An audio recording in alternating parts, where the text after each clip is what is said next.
এই শাহাদাতের বিনিময়ে যে বাংলাদেশে নতুন স্বাধীনতা পেয়েছে, জুলাই আগস্টের আন্দোলনে এই দেশের আপামর ছাত্র জনতা, শ্রমিক, শিশু থেকে শুরু করে যারা জীবন দিয়েছে, শহীদ হয়েছে, তারা যে আকাঙ্ক্ষা ছিল নতুন বাংলাদেশ প্রতিষ্ঠার, সেই নতুন বাংলাদেশ প্রতিষ্ঠার আন্দোলনে জামায়াতে ইসলামী ঘোষণা দিয়েছে কোন অবস্থায় জুলাই সনদ দিয়ে কোনো টাল বাহানা চলতে দেওয়া হবে না, অবিলম্বে আইনি ভিত্তি দিতে হবে।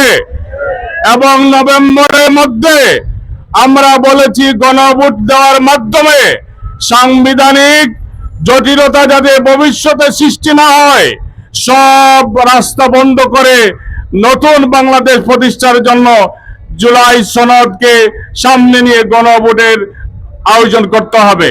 সম্মানিত সিলেটবাসী, এই আন্দোলন সংগ্রামে যেভাবে আপনার 15 বছর মাঠে ময়দানে থেকে জীবন দিয়েছেন, আহত হয়েছেন, অসংখ্য মামলা নিজের উপর নিয়েছেন, আমরা আগামী দিনে এই আন্দোলন সংগ্রামে আপনাদেরকে আমরা পাশে চাই।